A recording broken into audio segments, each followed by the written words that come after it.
Year 1952, on a winter night in New Jersey, Bert and Mitzi Fabelman take their son Sammy to see his very first motion picture, The Greatest Show on Earth. Although Sammy is nervous, his parents assure him that he will have a good time. By the end, Sammy is completely engrossed in the movie, but the scene he remembers most is the one where a car collides with a train and causes a pileup. Sammy also lives with his sisters, Reggie, Natalie, and little Lisa. As the family begins to celebrate Hanukkah, Sammy makes a wish for a train set. After building the set, he shows it to his family, but they are stunned when Sammy makes the trains run into each other. Mitzi finds out that the scene from the movie is stuck in Sammy's head because he is scared and needs to control his fear. So she buys him a video camera so he can record the train collision and watch it as many times as possible. Sammy makes a short film of the train crash and shows it to Mitzi, who says it's the best film ever. Sammy starts making more short films featuring his sisters. The Fabelmans are also visited by Bert's best friend, Benny Lowy, whom the kids think of as an uncle.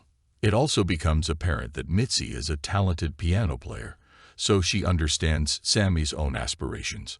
Bert announces to the family that he will be moving to Arizona with her, as he and Benny are being transferred there for work. He argues with Mitzi about it, since she does not want to upend their lives, but the kids come in to inform their parents that a tornado is coming.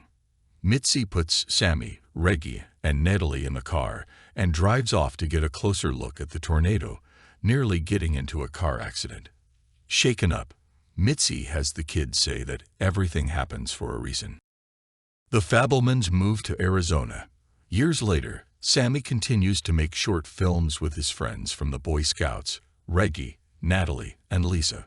They watch the movie The Man Who Shot Liberty Valance, in which one of the boys loudly accosts Sammy about a girl he has a crush on, but Sammy focuses on the movie. Later, he gathers the other scouts to help him shoot a Western short film, which he shows to everyone, and is very well received. Bert also shows Sammy how to drive a car, but advises him against it, and wants him to do something really important.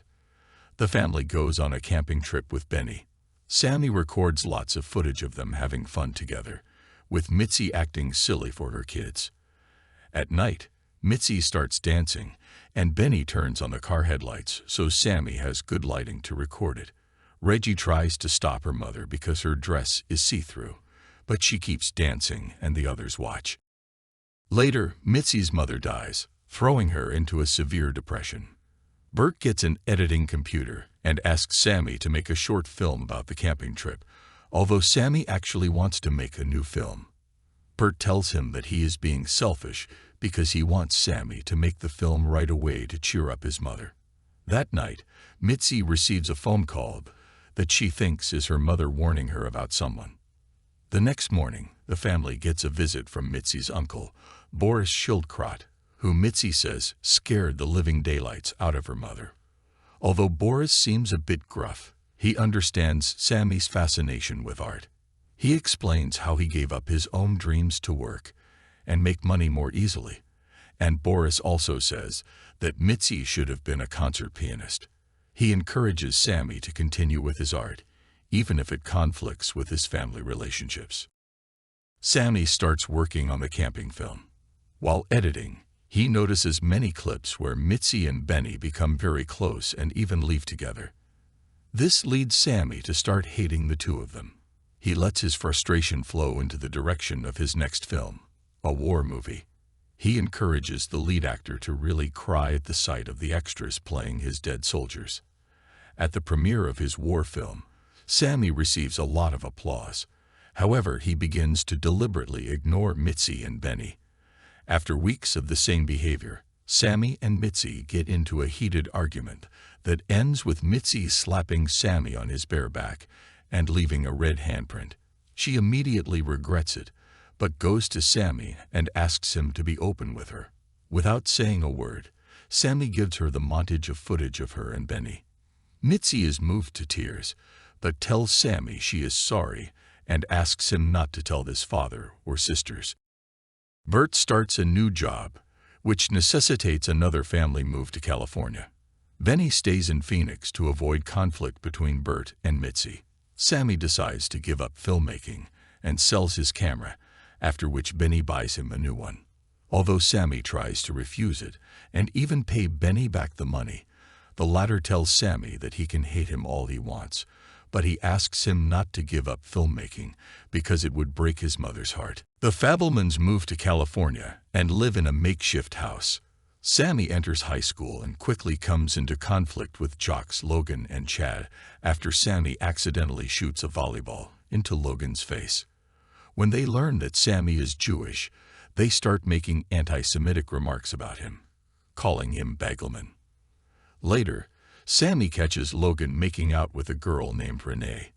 When Logan and Chad confront Sammy again in front of Logan's current girlfriend Claudia, Sammy blurts out that he caught Logan kissing Renee, which Claudia apparently knew Logan had done before.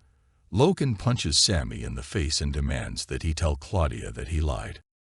Sammy tells Claudia and her friend Monica that he lied, but they seem to know that he was forced to say that because he mentioned that Renee has red hair. Monica invites Sammy to her house and tries to get him to pray before they start making out. They start dating, and Monica has dinner with the Fabelmans, where she encourages Sammy to film their upcoming ditch day at the beach. Sammy goes to the beach with his classmates and shoots a lot of footage while spending time with Monica and her friends. When the Fabelmans move into their new house, Bert and Mitzi announce to the kids that they are getting a divorce because Mitzi is still in love with Benny. Natalie blames Mitzi for breaking up the family, while Reggie begs Bert to stay. Sammy retreats to his room, where Reggie talks to him and says he is the most emotionally disconnected from the family. Before she leaves, Sammy asks her to watch his rough cut of the Ditch Day movie, and she agrees. Sammy goes to the prom with Monica. Under the stress of his parents' divorce, he tells Monica that he loves her, but she does not feel the same and breaks up with him because she thinks he is trying to get attached to her because of the divorce. Later, Sammy introduces the Ditch Day movie, which includes clips of Claudia being catty to Renee, Chad being humiliated by another girl on the beach, and Logan entering a race and looking all-American and athletic, which earns him cheers from the crowd and a kiss from Claudia. The students cheer loudly for Sammy, but he has taken a seat in the hallway. Logan confronts him and asks why Sammy makes him look so good after the way he treated him, to which Sammy says it was just right for the movie. When Chad tries to attack Sammy for how he was in the movie, Logan punches Chad in the face and scares him away. Logan then amicably parts ways with Sammy. Sammy returns home and talks to Mitzi. She tells him that she cannot give up her love for Benny and tells him not to give up his love for filmmaking. The two reconcile, and Sammy is able to forgive his mother. A year later, Sammy is living with Bert in Hollywood. He has no luck finding work in his desired field. At home, they receive a letter and a picture from Mitzi since she and the girls have moved back to Phoenix, which still upsets Bert when he sees Mitzi and Benny happy in the picture. Sammy suggests dropping out of college, but Bert advises him against it, having changed his mind about his son's passion and advising him to move on. They then look through the mail and find a letter from CBS for Sammy. Sammy goes to the Paramount Pictures lot to meet with an executive about work on Hogan's Heroes. After Sammy says he's more interested in movies than television, the executive takes Sammy to a brief meeting with famous filmmaker John Ford. Ford smokes a cigar and tells Sammy to look at two paintings and point out that on one the horizon is down and on the other it is up. He says that the art is most fascinating in those two places, while the horizon in the middle is boring as shit.